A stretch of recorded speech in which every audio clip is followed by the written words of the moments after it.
Hi again, everybody. Bill Phillips here on a Friday. We were filling up the tank of gas right there from everybody. We're going to hopefully fill up you with a whole bunch of information for your weekend. Before we get started, I want to thank you for joining us as always, but I also want to thank our sponsors, Mindset to Wellness, Cinna, and the Cambridge Wellness Co-op, Mind, Body, and Soul. They'll have you taken care of, covered. Great trainers, great facilities, fantastic facilities, top-notch all the way through. Absolutely fantastic. You mentioned that you heard it here. Head on over. You get a free sauna session. And for this month, I want to remind everybody, first responders, military, police, first responders, go there and check in a month for free on the house because they just want to thank the first responders for everything that they do.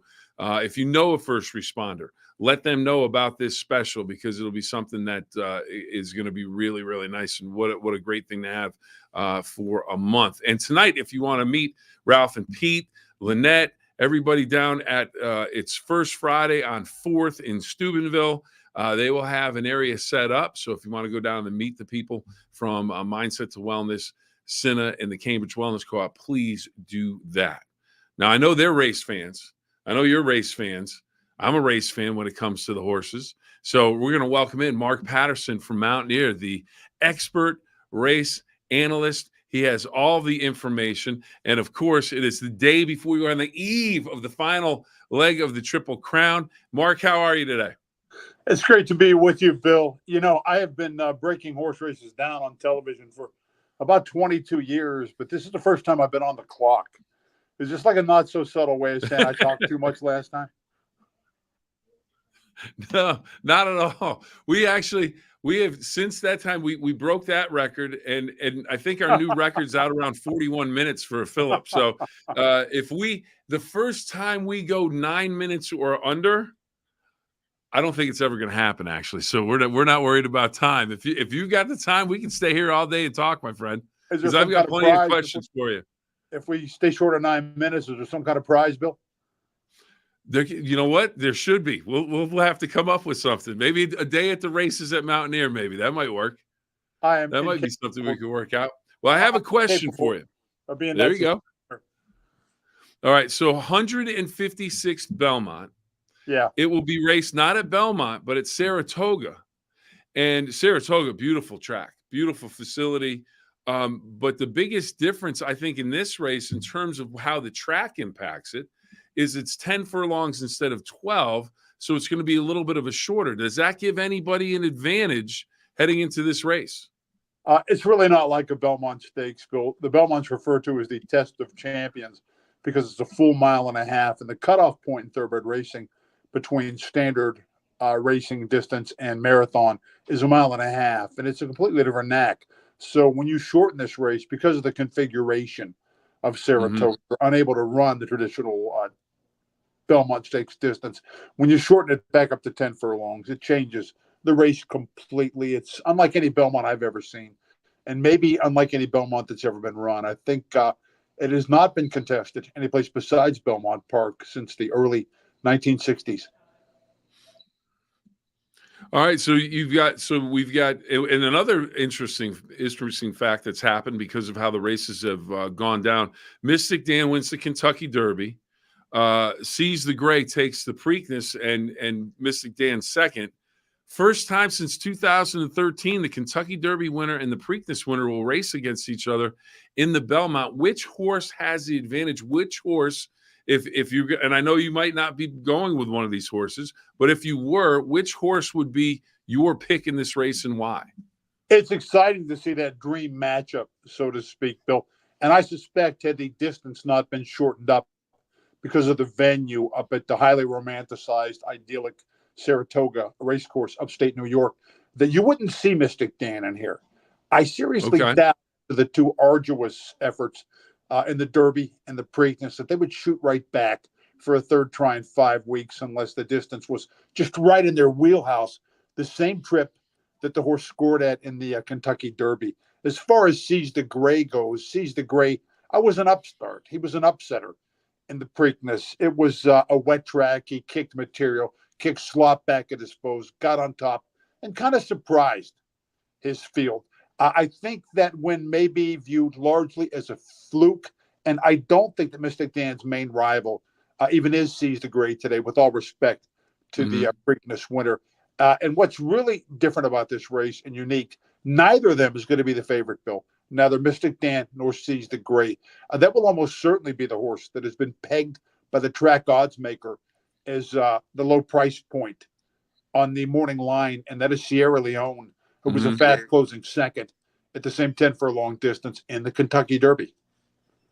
Okay, well, Sierra Leone may be the one that's a favorite. I wanted to ask you. I was thinking about this the other day because we in racing, genetics is huge. Genetics is a big thing. Secretary, you go back, you watch the movie, you read the history about how pieces of horse were sold off. You know, $1 million, or 100,000. I think it was 100,000. You know, syndicated, and you get a piece of the breeding stakes and everything. So how much money is this race worth to Mystic Dan and its ownership group if Mystic Dan can get 2 jewels of the Triple Crown? I know it's not the Belmont at the Belmont, but if you win 2 of the jewels and you come in second, how much money does he stand? I mean, to put an actual number on might be difficult, but how much money is that going to be worth to that ownership group if all of a sudden Mystic Dan has 2 Triple Crown wins and a second, and then it's like, hey, big fella, we'll send you out to the farm and you can, make little ponies that are going to run fast later. There is an ongoing trend, and it took root a few years ago in thoroughbred racing, Bill, that horsemen don't necessarily run and then breed as much as, or rather don't necessarily breed to run as much as they run to breed to syndicate a horse, because that's where their big money's at, in the breeding shed. Had Mystic Dan taken the Preakness, enthusiasm would be at a fever pitch for today's Belmont, and his potential value would be incalculable. But since he didn't knock down that second jewel, a win today in the Belmont Stakes would definitely enhance his value when he is inevitably syndicated, probably sooner than later, Bill, because they don't want to risk injury with such a potentially valuable commodity to be bred. But it's also not a mile and a half, so it's not like something new that he would add to his resume. I think the race is more intriguing for what it is in and of itself than maybe for what it might add to the potential value of any of the entrants. As you look back at it, over all the horses, over all the champions, who has the best record as a stallion in terms of producing offspring that have gone on and represent? You hear, well, this is Secretariat's last, foal that's now going to race. Where does that stand in terms of the maybe the greatest horse in terms of breeding after they've gone through the Triple Crown? And just it's just interesting to see the timeline and the genetics and how everything works, and how, like you said, the syndications try to make it so these horses go and win, and then they can continue to do this. Well, there is an old expression in thoroughbred racing and breeding: breed the best to the best and hope for the best. And they try to reduce it to a science, Bill, but it really is not. To some extent, it's a little bit of a roll of the dice of the breeding industry, but definitely it's not a game for paupers when it comes to racing at this level. Yeah. These horses are blue bloods that are competing in the Belmont Stakes today. And a horse's record on the racetrack is not necessarily predictive of what success he might have in the breeding shed. The top sires internationally right now are almost uniformly horses that didn't even compete in the Triple Crown races, much less win one of the Triple Crown races. You take Secretariat, Big Red. He was okay at stud and produced some pretty good horses, General Assembly, Terlingua, and the likes of that, but never replicated himself. And that's kind of the catch-22. Yeah. And that's the thing. I mean, you look at Secretariat, I don't know, maybe the majority of the racing community looks at Secretariat and says it could be the greatest horse of all time, hands down. Basically, other than the issue with Preakness and the malfunction of the clock, basically when they've gone back, it holds all the track records in terms of fastest and just an incredible, what a personality too. When you Secretary had. when you bring up the topic of who is the GOAT, so to speak, of thoroughbred racehorses, Bill, kind of an interesting corollary to today's Belmont Stakes. It's going to take place at Saratoga. And it is known as the graveyard of favorites. So viewers might want to keep that in mind before they plunk a couple of bucks down on a horse that goes off at too short a price this afternoon. And the Secretary lost at Saratoga, didn't he? Absolutely. But the whole thing started, the whole mystique, graveyard of favorites nickname, it originated when the iconic Man of War, who's kind of a household name even now, who knows 100 years later, considered by some still to not just possess the mystique, just the powerful image that he conjures, but maybe to have been the greatest thoroughbred racehorse of all time. Man of War lost, suitably enough, ironically enough, to a horse named Upset at Saratoga. That was indeed at Saratoga. And Man of War was such a short price that back then you had about $100 to win one single dollar. And from what defeat started the nickname, Graveyard of Favorites, Saratoga.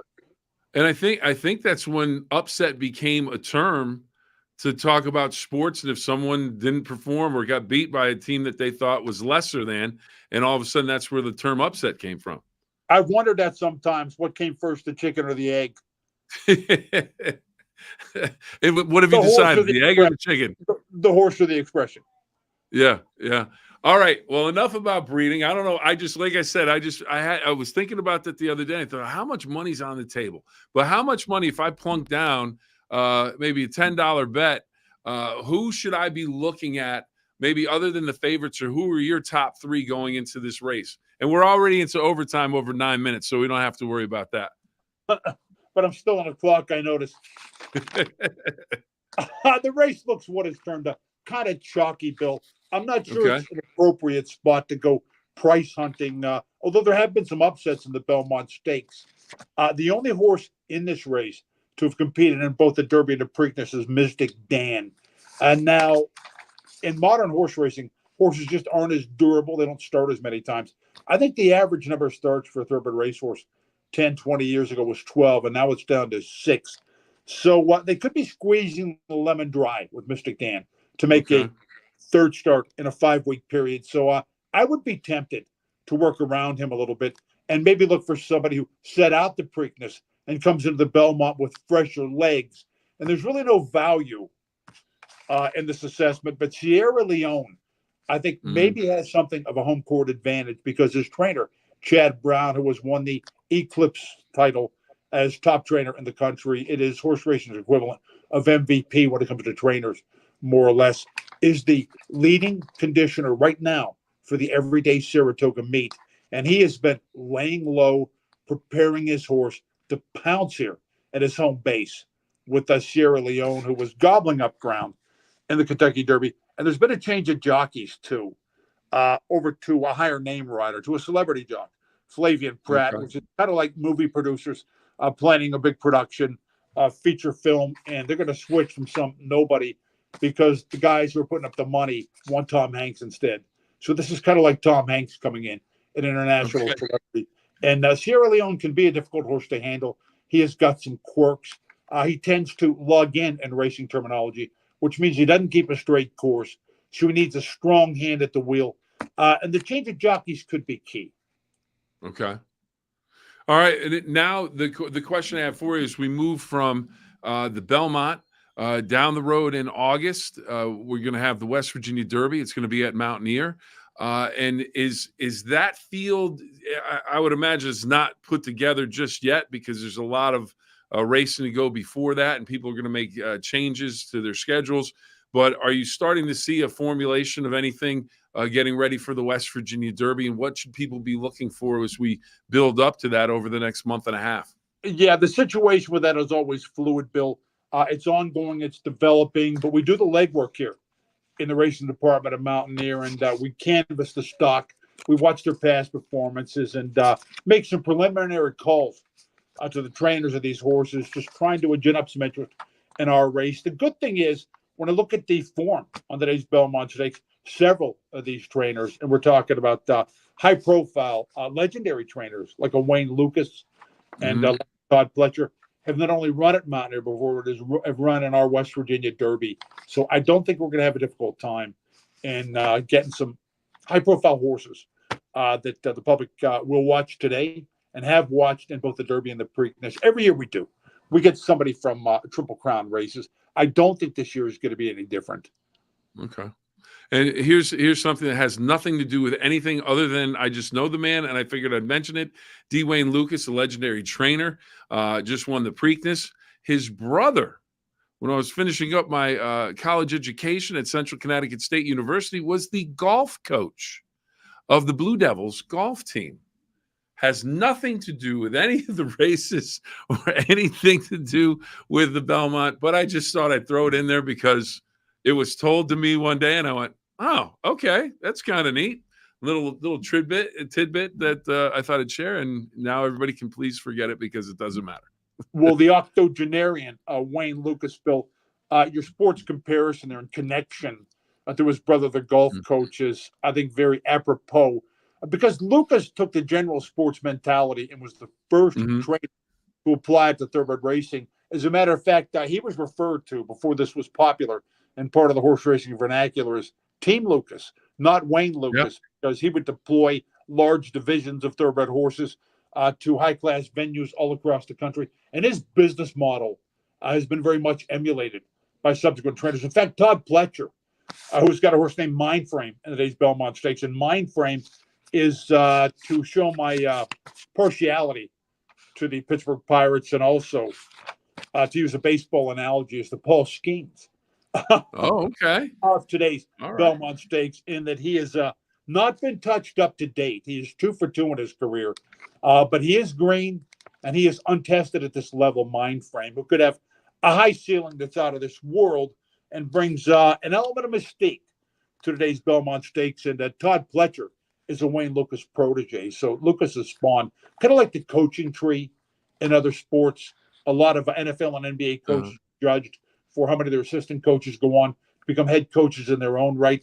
Lucas has an unprecedented coaching tree. And I've done television with Wayne Lucas before. And if you had him on the clock, baby, he would nail your 9 minutes. A more polished pro has never uttered a syllable on television. See, now here's the problem. I like to talk. So 9 minutes is just, it can't contain us. The 9 minutes can't contain us. All right.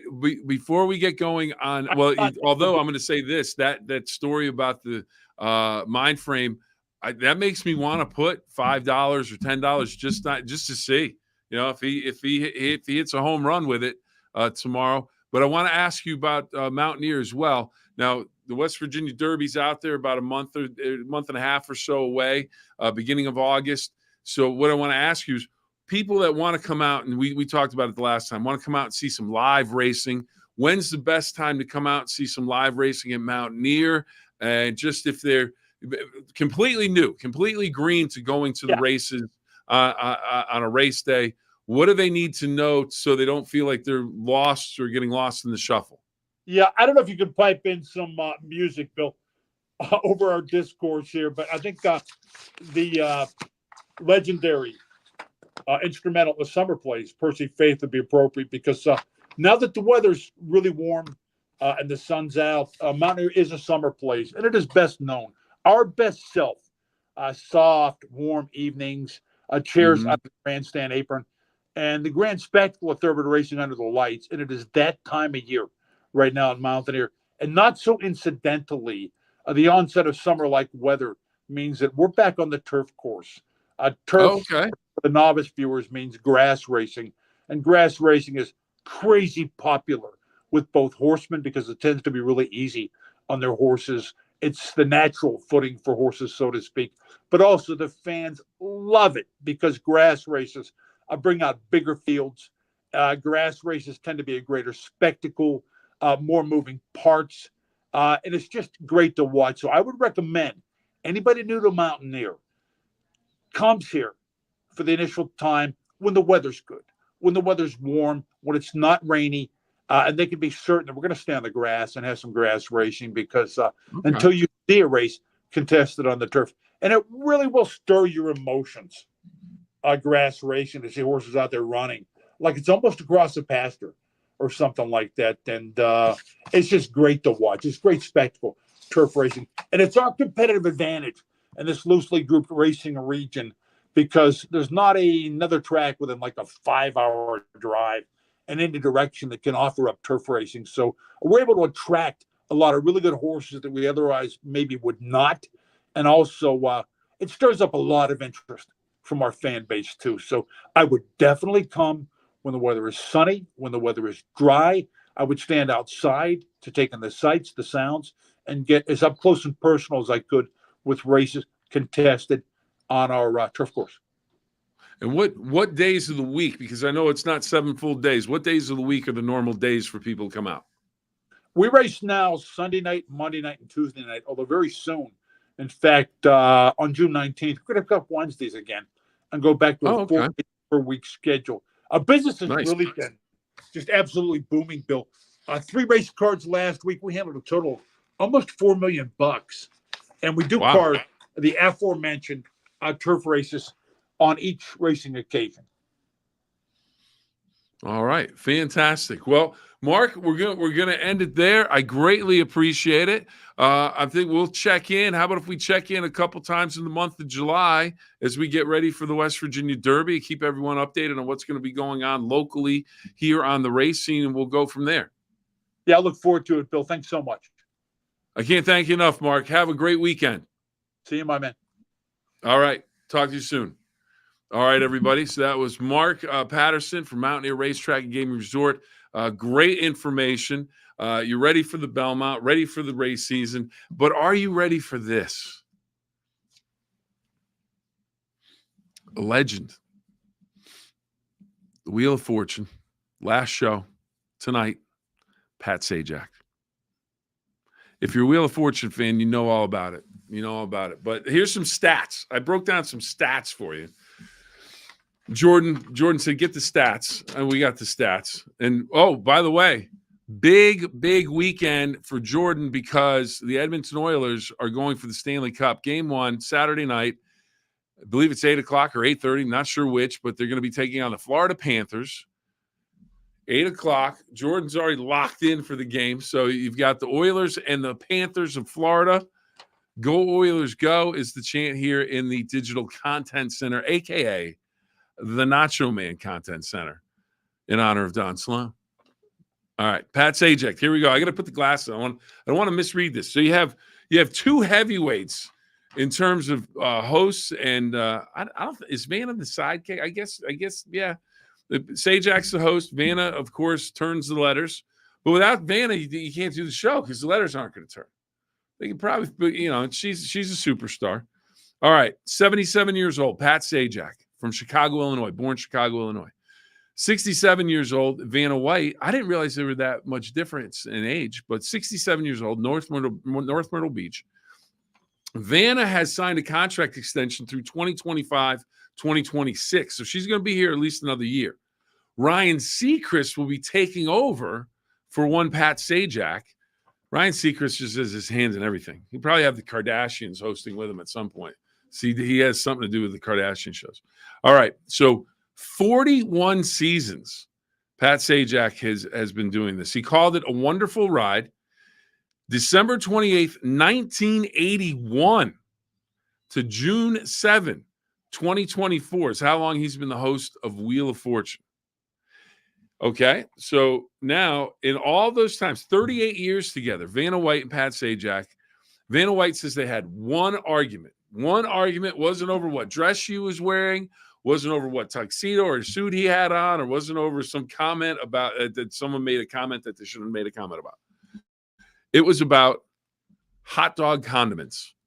Apparently, they didn't agree on what you put on a hot dog. That was their one argument. So that's a pretty good relationship if that's the worst argument we've had in 38 years. But why argue? They're both making bank. And here's the deal. Sajak, they both work, get this, 48 days for the entire year. That's it. 48 days for the entire year. They tape the shows. I'm not sure if that's 48 straight days, if it's broken up into, okay, we're going to work 10, we're going to work 10, we're going to work 10, what the case may be. But 48 days, that's all it is. So they work 48 days. Now, Vanna White, per episode takes home $10,416.67. This is according to something I found on Google. So we all know that could be wrong, but it sounds pretty good.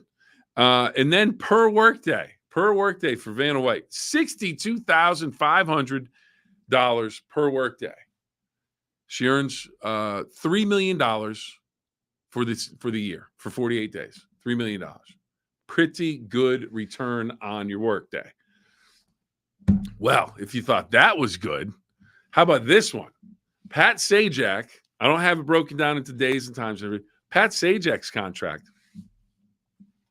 $15 million a year. Going to work for 48 days. It's probably not even an 8-hour day. $15 million a year. Now, I'm sure Vanna's very happy, but that just seems a little askew to me. I think Vanna should be getting some more money. Now, Pat does a lot more talking. He's hosting the show, so he's dealing with all of that. But people tune in. I know there are people that tune in just to see Vanna and what she's wearing. There may be more people than we think that are just tuning in to see Vanna. So, I don't know. But the end of an era. Alex Trebek, God rest his soul, passed away a few years ago. No longer the host of Jeopardy. Ken Jennings taking over. That dude's just super smart. Super, super smart. Now that he has the answers on top of just being super smart, it's kind of like it's unfair. So a new host there in Jeopardy. Now there'll be a new host for Wheel of Fortune. I don't know if Ryan Seacrest is just going to be there for a year or two, and then he's going to, skip out and they'll get somebody else. But Pat Sajak, he is going to hang him up. 70s. I didn't realize he was 77 years old. Didn't realize that at all. Vanna White, 67. She's staying on for another year. So there you go. Big night tonight. And you can catch that on WTOV 9. So anyways, that's about all we have for today. I know we have some comments that have come through. I know it wasn't our usual around the horn ideas and just thoughts and everything like that. But always great to get some information. Mark Patterson, absolutely outstanding. Can't thank him enough for coming on and giving us all the information on the Belmont that is coming up tomorrow. And you'll be able to see that on Fox 9 from 4 to 7 tomorrow. Not on NBC. It'll be on Fox 9, 4 to 7. So we've got horse racing tomorrow at the Belmont. We've got the Wheel of Fortune final episode for Pat Sajak. That's tonight at 7:30 following Jeopardy. So we've got your viewing shows and viewing pleasure all covered. Right now, we're going to say so long, but first we have to say thank you to Mindset to Wellness, Cambridge Wellness Co-op, and Cinna, tremendous sponsors. And again, for all the first responders out there, please call or check in online. But this month, you can go for absolutely free. And if you know a first responder, hey, get that man or woman first responder. If they need some relaxation, they need some workout, they need whatever they need, they're going to have it at Mindset to Wellness, Cinna, and Cambridge Wellness Co-op. It's a month where it's free. Let the people in your life that are first responders know if you see this. And if you're a first responder, please check in and take advantage of that. All right, everybody, have a great week. And remember our 2 rules: have fun and always try your best.